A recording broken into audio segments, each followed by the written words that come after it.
Hey guys, welcome back to part 2 of I'm a Cop, Was a Cop, I'm Resigning. If you haven't watched part 1 yet, I've mentioned it in the description. Please watch it first so you have a better understanding of the story. If you enjoy these kinds of videos, make sure to like and subscribe. It really helps the channel out. Without further ado, let's begin. I'm a cop, was a cop, my wife left me, so I'm resigning. If you read part 1, skip to Ion below, but I recommend you read this whole post so you have a better understanding of what happened when I got home. My wife left me, and it's all because of this job. I knew this career could cost me everything, my life, my sanity, but I never thought I'd lose her.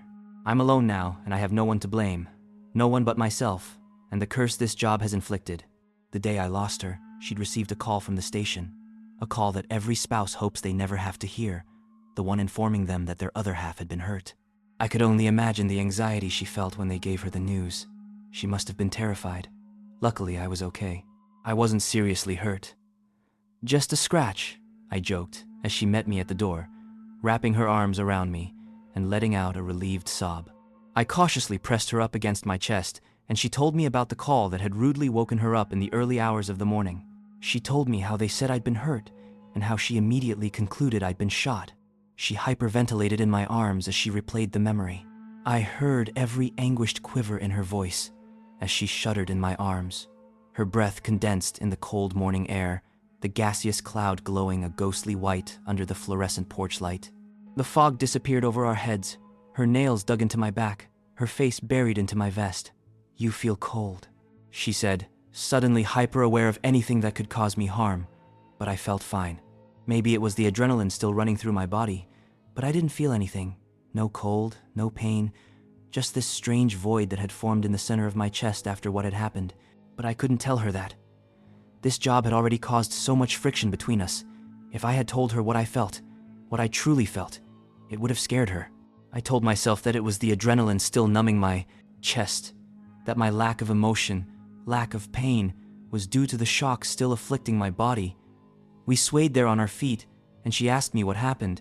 I hesitated. I never tell her about the things I see at work. She's a gentle soul. She doesn't need to hear about the horrid things that go on in the world, and I never like reliving them either. But when I didn't say anything, she looked up at my face, her eyes watery with compassion, with the need for answers. She wanted me to share the burden of the torturous things that I had endured that night. I couldn't say no to her whenever she looked at me like that. I nodded and she leaned in for a kiss, but I pulled away. I couldn't do it. To taste her lips, not after the things I'd seen that night. I couldn't risk equating her sweetness with the sickening gore of the memories. I think she understood that and didn't say anything. She led me into the living room, where we ended up on the couch. She lay her head in my lap facing away from me. She swallowed a mouthful of trepidation. "What happened?" I shifted uncomfortably and placed a hand on her side. I looked to the ceiling, trying to settle my nerves, finding the words etched somewhere overhead. I didn't know where to begin, so I started with, "Hello, hello." A woman called out from a small crack in the door. Her voice was so soft that I mistook it for a figment of my imagination.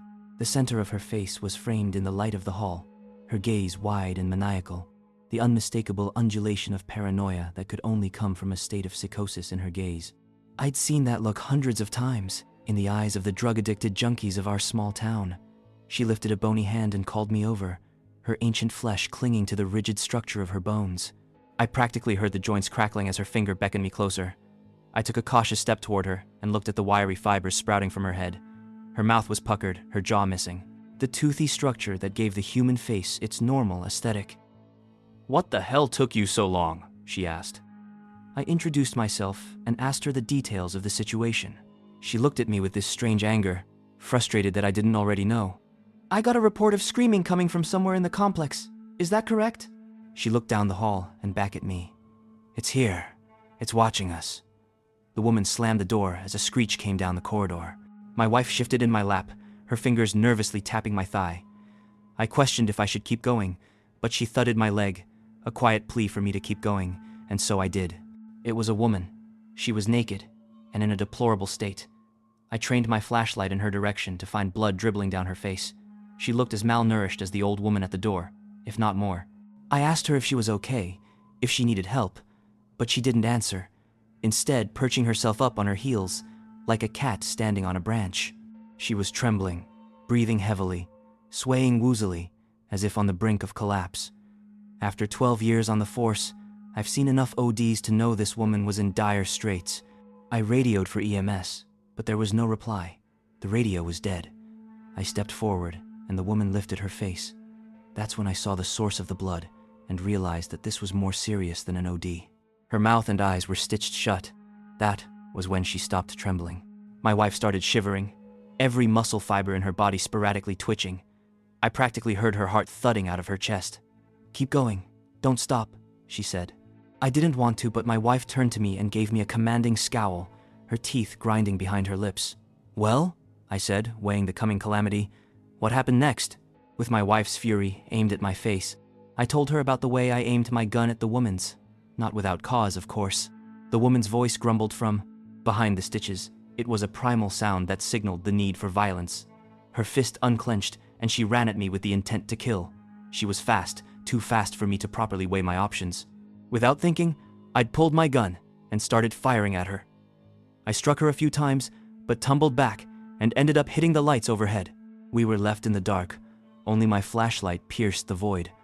A door slammed to my right, but before it did, I saw a foot disappear behind its frame. A woman screamed from the other side. It was the old woman. I knew she was in trouble. I kicked the door down, finding her in the corner, looking at the wall. On the other side of the room, behind a couch, was the woman with the stitched mouth. "Show me your hands." I stopped to look at my wife. Her eyes were deep in thought. She was living the situation through my eyes. That was when the old woman bit into my neck.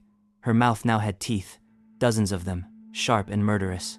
She cut into my flesh and suckled at my skin. My wife sat up at this point and looked at me with concern.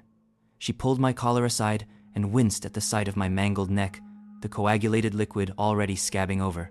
She was on the brink of tears. She felt sorry for me. I pulled her hands away, assuring her that I was fine. Her gaze beckoned me to finish the story. I told her that they ran out the door when a second patrol car pulled up outside the building. My wife seemed relieved and happy to know that the night had not amounted to more, happy that it was an old woman who attacked me and not a maniac with a gun. "You're lucky she didn't nick an artery. That bite looks deep." Again, I told her I was fine. She seemed content with my story and didn't ask any more questions. I think she saw the way I was fighting back the shock of the situation, and I think she was slightly amused that an old woman could cause me this much trauma. The truth of the matter is that I left out many details in my story. I didn't tell her of the way my blood drained into the old woman's mouth, of how my heart slowly started to grow weaker as the woman fed on my flesh, of how my heart stopped in my chest. That night, something happened that changed me in a way I will never be able to explain. That night, the light left my eyes, but the world became clearer than it ever had. My eyes no longer worked, but my ears heard everything. My nose smelled everything. But the thing that would scare my wife the most was the sudden unquenchable thirst I felt in my stomach, as if every cell in my body was shriveled and deprived of nutrients, as if my body was eating itself from the inside out. My thoughts suddenly turned to the sickening state of the women from the complex, their skin haphazardly draped over their skeleton. In my state of heightened ability, I couldn't hear the thudding of hearts in their chests, but I could hear the growling of their stomach, their need to feed. I didn't tell my wife that the apartment complex was devoid of life, and the tenants of the building all hungered for something that could only be satisfied by sinking their teeth into another human's tissue. I couldn't tell her that the reason I didn't kiss her at the door was that I wouldn't be able to resist the urge to mutilate her. She rubbed the side of my cheek, snapping me out of a daydream. She must have thought I was reliving the night's events, but in reality, I was fantasizing about the liquid that was flowing through her veins. She ran her finger through her hair, and I caught a glimpse of the artery in her neck. The valves in her heart clunked as the viscous fluid forced its way through her body. She'd gone to bed, leaving me in a state of agonizing temptation. I clung to every breath she took, the way her lungs expanded in her chest. Any time she tossed and turned, the bed springs would mock me. I fought the temptation for as long as I could, but I found myself standing over her, watching, struggling. I trailed my hands down her face. Her eyes gently opened, and she smiled at me. A smile that said, "I love you. I trust you." Days ago, that trust, that love, wouldn't have been misplaced. But now I don't deserve it. I was no longer in control. There was something else that gravitated me toward her. Something primal, animalistic. I grasped the back of her head, pulling her towards me. I think she misunderstood my intentions. Her eyes closed and her mouth readied for my embrace. But that embrace never came. Instead, her neck felt the fury of my demonic desire. I ripped her skin open, her body tensed, and I fed. She clawed at my face, swung her arms, kicked, screamed, but I no longer cared. In that instance, there was something more important to me, something I loved more than her, and it was streaming down the back of my throat, filling the void in my chest. It was the euphoric taste of ecstasy, a ravenous high, the warmth of satisfaction. I was a lost desert dweller who stumbled across an oasis, a vulture tearing away at a corpse, a starving prisoner of war feasting away at a banquet. It all happened so fast. I didn't even notice when she stopped fighting, but I did notice when my oasis had gone dry, when I'd picked the flesh off the bone, when the dinner table was licked clean. Temptation removed, I realized what I had done. My wife was. I tried spurring her awake, shaking her as she slept, begging her to open her eyes, but she wouldn't wake. I knew what she was, but I refused to say the word. She couldn't be. She was sleeping. She had to be sleeping. I cradled her limp body in my arms. She was already growing cold. I was crying. With no other reason to live, I opened the nightstand and pulled out our gun. I bit the barrel. When I pulled the trigger, the bullet shot out the back of my head, and I was unaffected. I had become a cursed monstrosity, something subhuman, a walking bloodthirsty corpse, and it was all because of this badge. There was a clink at the window. Something that I ignored, but the clink turned into a thud. The thud into a cascading shatter of glass. I faced the sound, fist clenched with guilt, to find a familiar face looking at me. It was the old woman, the one who'd turned me into this thing. Sharp teeth smiling at me with jagged catharsis. She didn't have to say anything. I knew what that smile meant. Like it or not, you are one of us now. I shouted at her, telling her to go away, but she laughed, her chest billowing with a thick chuckle. Others approached the windows. There were dozens of them, all looking into my house, all welcoming me to a family, to a hive I never wanted to be a part of. As the morning sun crested on the horizon, one by one, they scurried away, back into the shadows, to the pits of hell. The old woman was the last to leave. When the first ray of light hit her back, her skin sizzled, but she didn't react. Her skin turned black, the flesh underneath festering to the surface with a squealing hiss. Her skin fluffed off, the slabs of meat on her bones burned away, and what remained was a rigid skeletal mass that disintegrated in the early morning breeze. Like a puff of smoke, she was gone. I couldn't see or hear them, but I felt them grieving. The hive mourned the loss of its matriarch. I felt their collective pain. The loss of direction, the pity. I knew that feeling all too well. It was the same pain I felt when I held my wife's corpse in my arms. The same pain still screaming in my chest. I wanted to die, and so did they. But there was a sense of hope mixed in with the hive's grief, something that I didn't yet understand. I spent the day in a haze, staring blankly at the wall, hoping my wife would wake up, just as I did after I'd been bitten.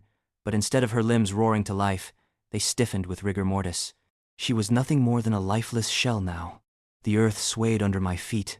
The heat of the winter sun crashed against the roof of my house, and I felt the disgust of the shingles baking in the light. It was like biting into aluminum foil with dental fillings. I heard the cars driving down my street, the crunch of gravel, the smell of asphalt, the putrid stench of tar. But what drove me mad was the pulsating hearts that fluttered all around me. I was starving again. The consumption of my wife's flesh had only managed to keep the hunger at bay. Now it was back, with a vengeance. It was a hunger pain like I'd never felt before. My stomach was caving in on itself. My hands were shaky, and I was lethargic.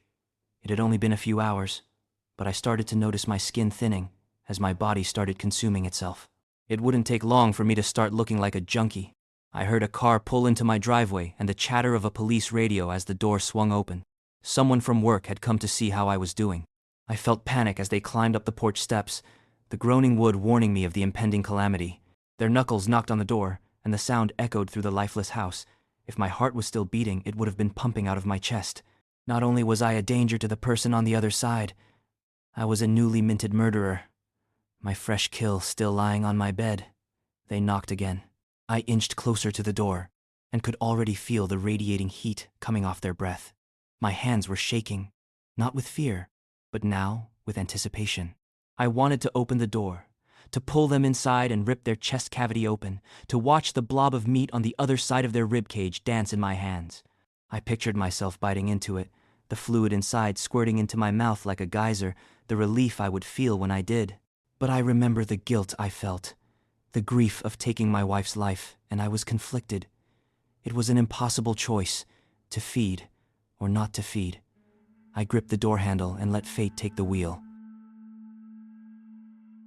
Alright, that's all for today. Hope you enjoyed that one as much as I did. If you did, give this video a like, it helps more than you know. Make sure you're subscribed so you don't miss tomorrow's story, and I'll see you in the next one.